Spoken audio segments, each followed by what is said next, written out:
J'aimerais que la réunion soit simple, accessible à tous, et suivant la parole traditionnelle de parler à haute et intelligible voix, ce que je pense faire chaque fois, je vais m'efforcer ce soir de parler plus lentement, afin que chacun comprenne et ne perde rien d'un message qui se veut tout simple. J'ouvre la Bible ce soir dans le Nouveau Testament, dans le Saint-Évangile de Luc au chapitre 15 et à partir du verset 16. Je vois que quelques-uns ont amené leur Bible avec eux et je vais attendre quelques secondes en feuilletant ma Bible et tandis que vous feuilletez la vôtre et que vous arrivez dans cet évangile de Marc au chapitre 15, verset 16, où on lit que les soldats conduisirent Jésus dans l'intérieur de la cour, c'est-à-dire dans le prétoire, et ils assemblèrent toute la cohorte. Ils le revêtirent de pourpre et posèrent sur sa tête une couronne d'épines qu'ils avaient tressée. Puis ils se mirent à le saluer. « Salut, roi des Juifs !»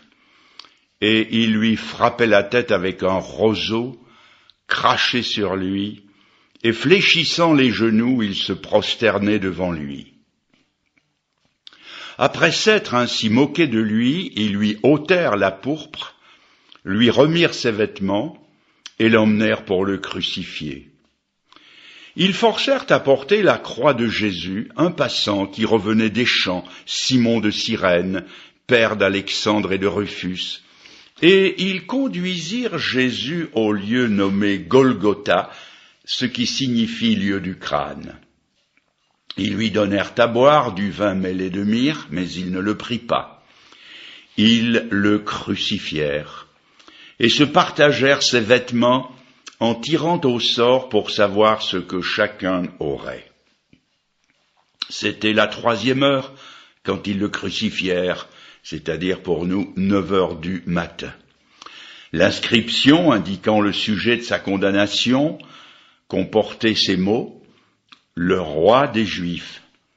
Ils crucifièrent avec lui 2 brigands, l'un à sa droite et l'autre à sa gauche. Ainsi fut accompli ce que dit l'Écriture. Il a été mis au nombre des malfaiteurs.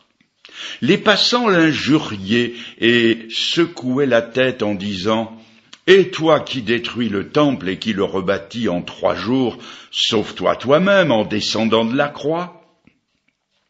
Les principaux sacrificateurs, c'est-à-dire les prêtres aussi avec les scribes, se moquaient entre eux et disaient « Il a sauvé les autres, il ne peut se sauver lui-même ». Que le Christ, le roi d'Israël, descende maintenant de la croix, afin que nous voyions et que nous croyions. Ceux qui étaient crucifiés avec lui l'insultaient aussi. Nous passons au verset 36. L'un d'eux courut remplir une éponge de vinaigre et, l'ayant fixé à un roseau, il lui donna à boire en disant « Laissez, voyons si Élie viendra le descendre. » Mais Jésus, ayant poussé un grand cri, expira.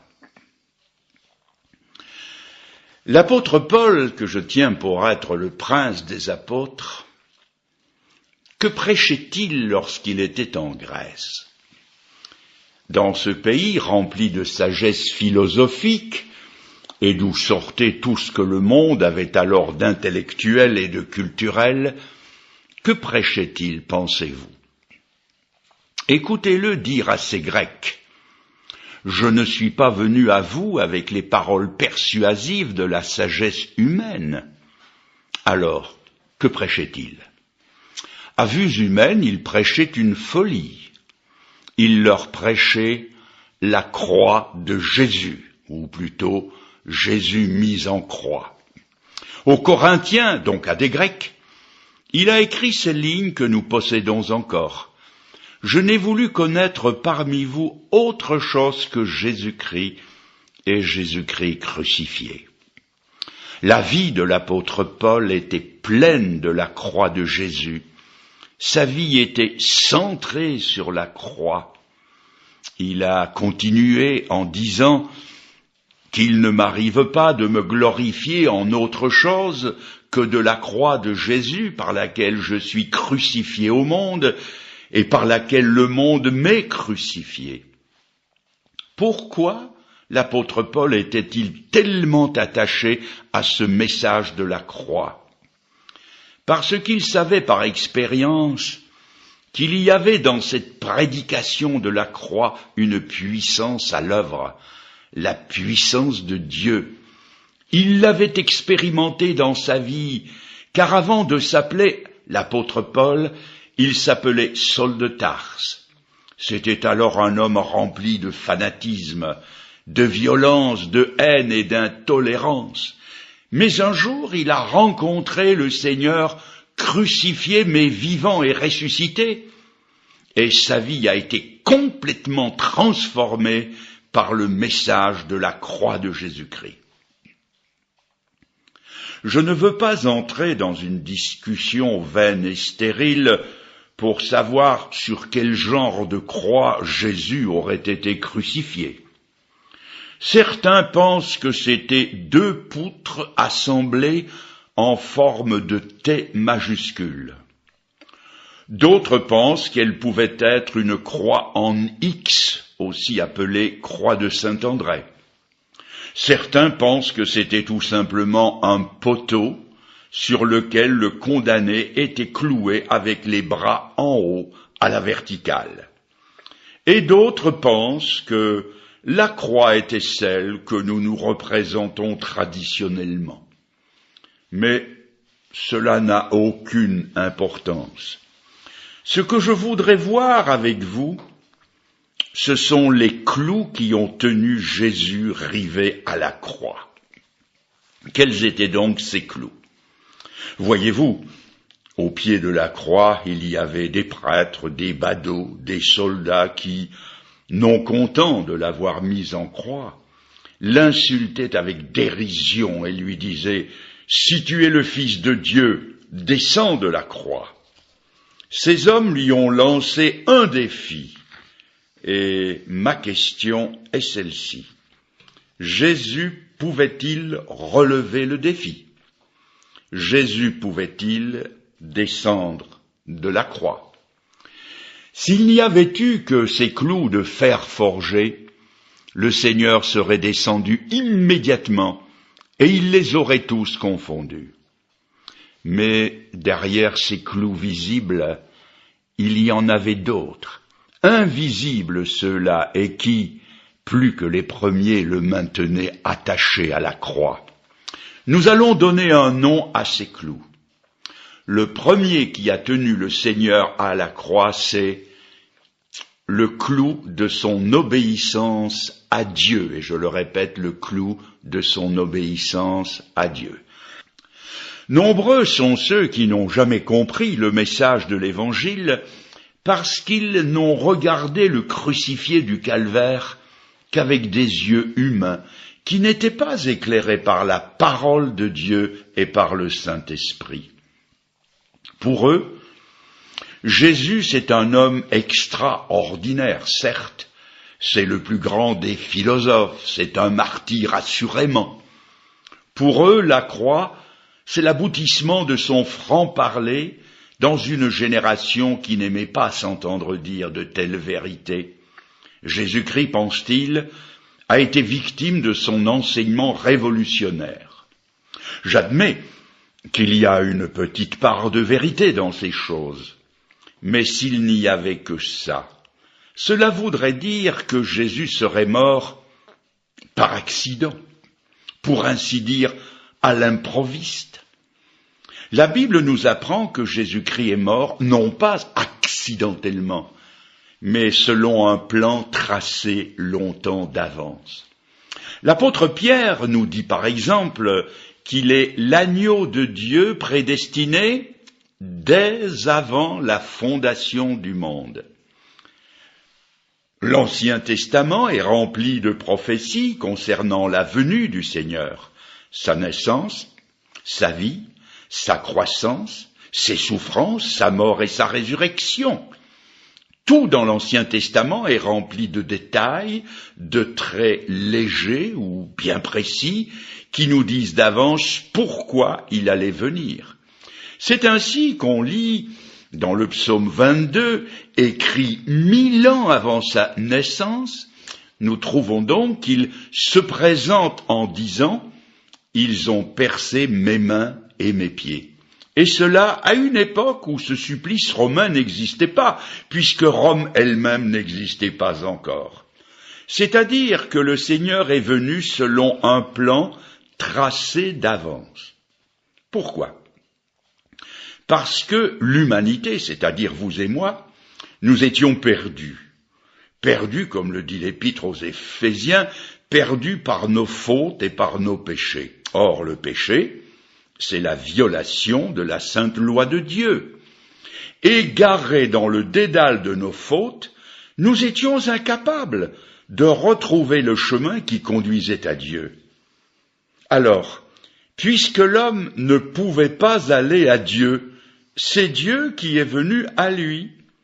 Dieu a dressé le plan du salut des hommes, et pour parler un langage d'homme, un langage humain, Jésus-Christ, la troisième personne de la Trinité, ou autrement dit le Verbe incarné, a donné sa signature, son adhésion au plan de Dieu en disant « Me voici, je viens, ô Dieu, pour faire ta volonté ».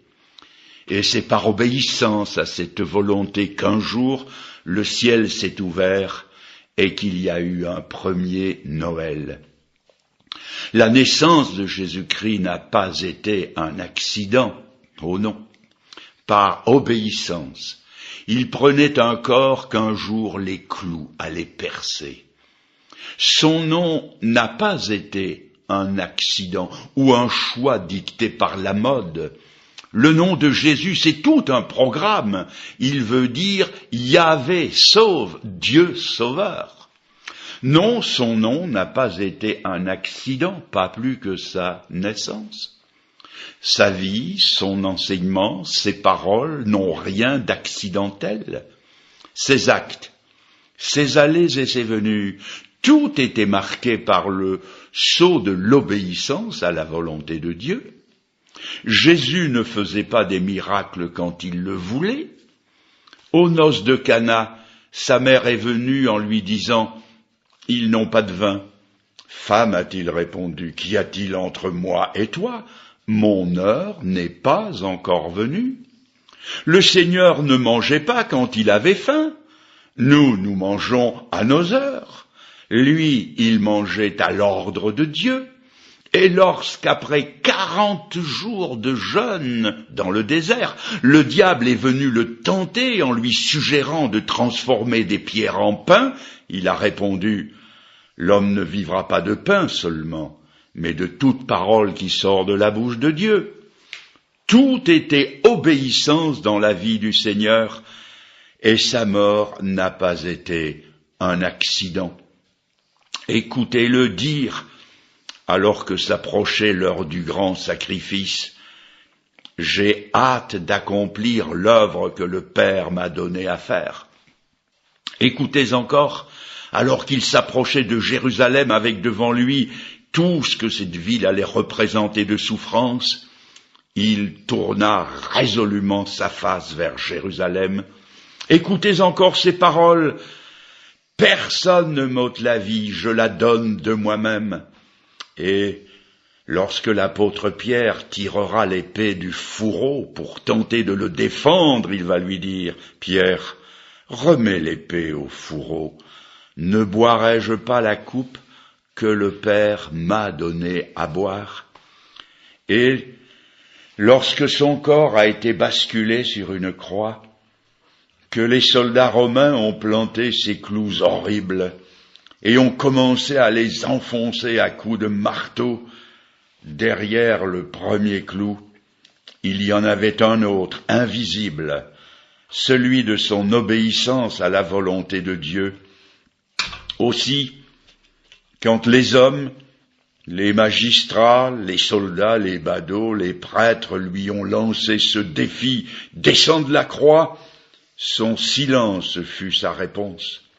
Un silence qui voulait dire « Je ne peux pas descendre de la croix, car ce serait cesser d'être ce qu'a été toute ma vie, obéissance à la volonté de Dieu. » Oui, ce qui a tenu Jésus à la croix, c'est d'abord le clou de son obéissance à Dieu. Le deuxième, c'est le clou de son amour pour nous. La Bible dit qu'il n'y a pas de plus grand amour que de donner sa vie pour ses amis. Et elle ajoute que Dieu, lui, constate ou mesure son amour à lui envers nous en ce que lorsque nous étions encore des pécheurs, Christ est mort pour nous. Il est écrit que le Fils de l'homme est venu chercher et sauver ce qui était perdu. C'est-à-dire que l'amour de Dieu s'est manifesté envers des indignes, des ennemis et des perdus. Ce sommet de l'amour de Dieu pour nous n'est pas dans la crèche de Bethléem, bien qu'il y ait sa place assurément. Ce sommet de l'amour ne se trouve pas non plus dans l'évangile de Jean au chapitre 13, où le Seigneur se dévait et se met à laver les pieds de ses disciples. Il y est pourtant dit que Jésus, ayant aimé les siens, mit le comble à son amour pour eux. S'il est un endroit dans le monde où l'amour a débordé, a été plus loin que le comble, c'est à la croix du Calvaire. Quand Dieu veut mesurer son amour à lui envers nous, il prend comme unité de mesure la croix de Jésus-Christ. Ah, la croix de Jésus! Je suis tellement incapable de le saisir. Il me faudrait un cœur plus grand pour mieux le recevoir. Il me faudrait une intelligence plus vaste pour mieux le comprendre. Il me faudrait des mots nouveaux pour mieux en parler. Pour vous parler de l'amour de Dieu, de l'amour de Jésus-Christ, le langage humain s'arrête. On en est réduit à utiliser des illustrations. Par exemple, comment pourrais-je rentrer des Antilles dans les frimas de notre Europe et tâcher d'expliquer à un de mes amis cette incomparable mer des Caraïbes. Pour tenter d'en parler, je prendrai une bouteille vide que je remplirai avec de l'eau de la mer puisée dans la baie de Fort-de-France. Je collerai sur la bouteille un cocotier en décalcomanie et je dirai « Les Caraïbes, c'est ça, multiplié par 1 million. » Vous souriez, bien sûr. On veut bien croire que la mer des Caraïbes est dans la bouteille, mais allez donc expliquer la Martinique avec une bouteille remplie d'eau. Quelle pauvre illustration! L'amour de Dieu est si grand que nous ne pouvons employer que des petites illustrations, comme celle que je vais vous raconter, et qui touchera peut-être le cœur des jeunes. C'est une histoire d'amour entre une jeune fille et un jeune homme, ou plutôt un amour à sens unique. C'était une de ces filles de qualité, comme il y en a encore, heureusement. Elle aimait son fiancé qui, lui, était plutôt du type papillon, ignorant ou dédaignant la qualité de l'amour qu'elle lui portait. Il finit, le misérable, par rompre ses fiançailles et la délaisser pour flirter avec une autre. La chose singulière, c'est qu'elle aimait tellement celui qui l'avait trahie qu'elle continuait à désirer son bonheur à lui. Pour elle, aimer, c'était désirer le bonheur de l'autre. Le bonheur de l'autre, dût-il lui coûter le brisement de son propre cœur. C'est un peu ça, la bouteille d'eau, pour expliquer que Christ a aimé les impies. Il vous a aimé. Au pied de la croix, je le répète, il y avait des soldats, des badauds, des prêtres, et comme si c'était peu de choses de lui avoir enfoncé ses clous dans les chairs, ils lui ont encore lancé le défi, si tu es le Fils de Dieu, descends de la croix, et nous croirons en toi. Son silence a été sa réponse, un silence qui voulait dire « Je ne peux pas descendre de la croix, car ce serait cesser de t'aimer. » C'était là le deuxième clou. Le premier était celui de son obéissance à Dieu. Le deuxième, celui de son amour pour nous. Et le troisième s'appelle le clou de nos péchés. Quelque douloureux qu'aient été les deux premiers, celui-ci a été le plus terrible. S'il est vrai que tant de gens n'ont jamais bénéficié du message de la croix, c'est parce qu'ils ne se sont jamais vus eux-mêmes dans ce drame. Pour beaucoup, l'Évangile, c'est un événement vieux de 2000 ans, une très vieille histoire qui se perd dans la nuit des temps, si vieille qu'ils ne peuvent pas voir la relation qui les unit à cet événement. Or, nul n'y est étranger parce que notre histoire à chacun est écrite dans la croix. Lorsque l'apôtre Pierre, à la Pentecôte, s'est trouvé devant une grande foule, que leur a-t-il dit? C'est vous qui l'avez livré, c'est vous qui l'avez crucifié.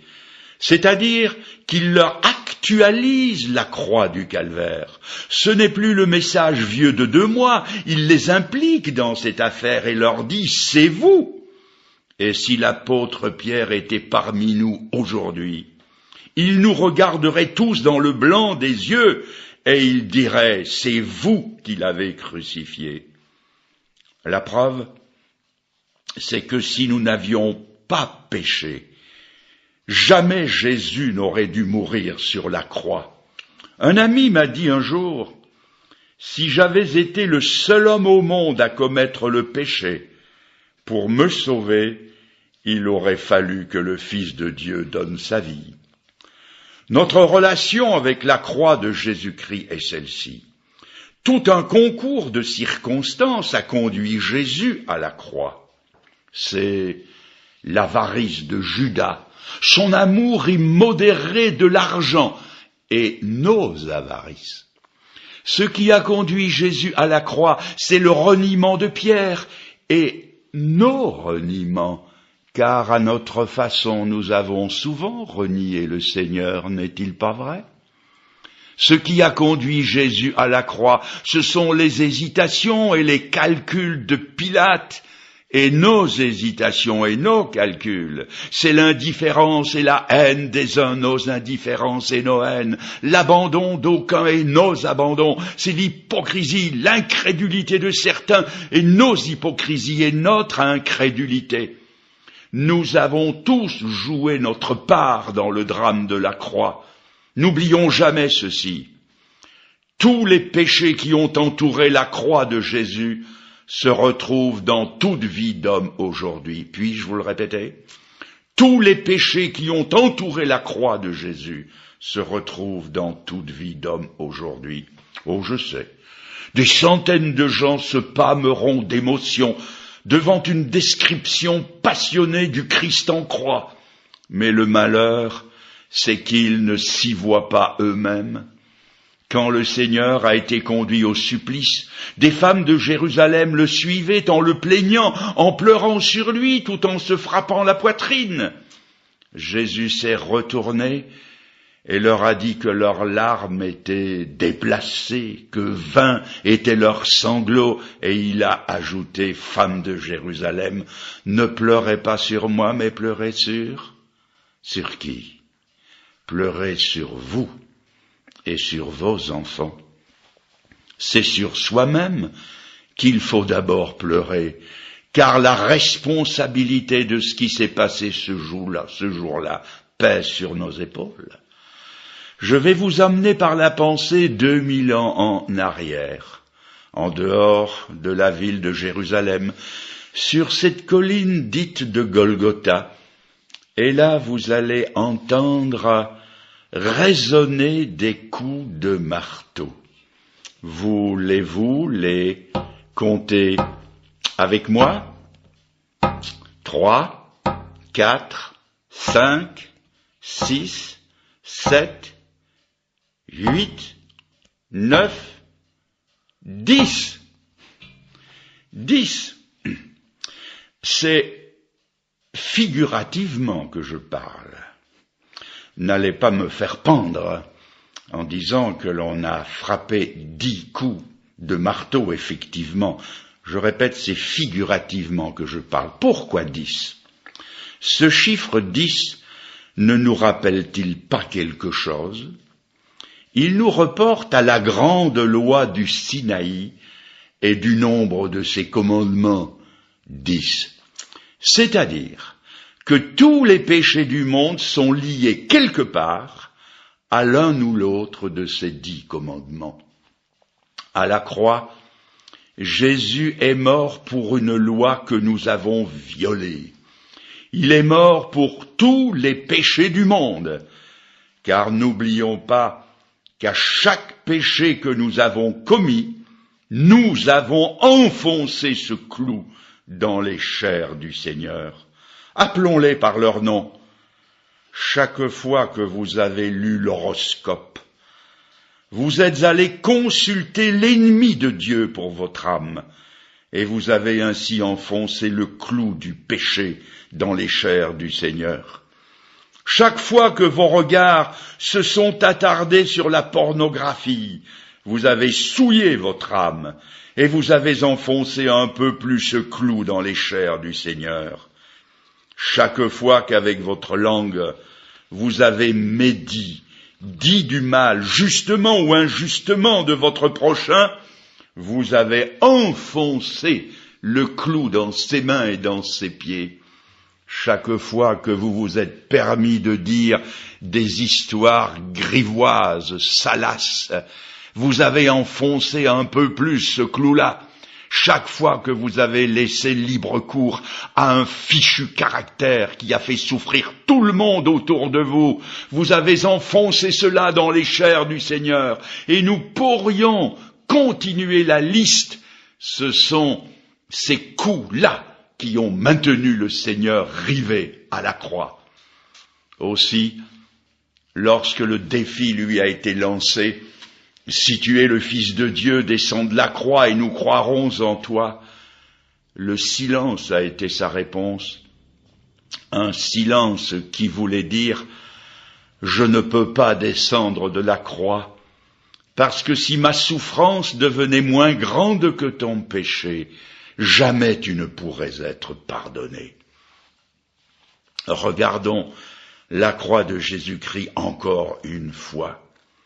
Si c'est avec les bras à la verticale en haut que le Seigneur a été crucifié, nous entendons le psaume 103 qui nous dit « Autant les cieux sont élevés au-dessus de la terre, autant sa bonté est grande pour ceux qui le craignent. » Et si c'est avec les bras à l'horizontale qu'il a été crucifié, nous entendons ce même psalmiste dire « Autant l'Orient est éloigné de l'Occident, autant il éloigne de nous nos transgressions. » Un poète du siècle passé a écrit cette poésie que j'ai apprise par cœur et que j'ai souvent citée. Devant la croix sur la colline, je me prosterne avec douleur. Ton front sanglant vers moi s'incline, et ton regard sonde mon cœur. C'est pour moi que, Jésus, tu souffres. Tous mes péchés pèsent sur toi, et si j'échappe au sombre gouffre, c'est que tu vins mourir pour moi. Devant la croix, je m'humilie. Je reconnais tout mon orgueil, j'ai cheminé dans ma folie, sur mon passé je mène deuil.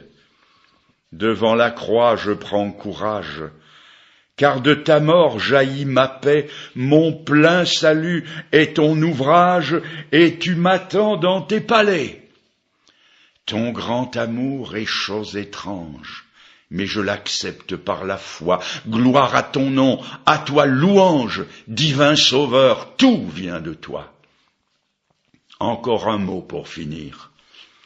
Il y a assez d'obéissance dans la croix pour pardonner toutes vos désobéissances.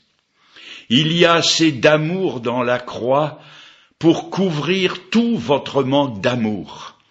Il y a assez de souffrance dans la croix pour expier tous vos péchés. Alors, chers amis, mes amis, quelle va être votre décision? Croyez-vous que le premier clou invisible était celui de son obéissance à Dieu? Le croyez-vous? Oui, bien sûr, je vois votre assentiment. Croyez-vous que le deuxième, c'était celui de son amour pour vous? Vous le croyez? Croyez-vous que le troisième, c'était celui de vos péchés? Est-ce que vous le croyez? Alors, si oui, je vous pose une question. Si vous croyez cela, qu'est-ce qui vous empêche maintenant de vous convertir à lui? Qu'est-ce qui vous empêche de lui dire? Et vous pouvez le faire en cet instant, dans ces dernières secondes, lui dire, lui répéter dans votre cœur. Et vous pouvez le faire, puisque je vais parler lentement, lui dire, Seigneur, dites-le lui, intérieurement, Seigneur, j'ai compris le message des 3 clous, et puisque j'y crois, je viens à toi. Je me donne à toi qui es le meilleur des maîtres. Je me donne à toi le meilleur des maîtres. Pardonne-moi, sauve-moi, et fais de moi ton racheté et ton serviteur. Amen, Seigneur. Mes amis, que Dieu vous bénisse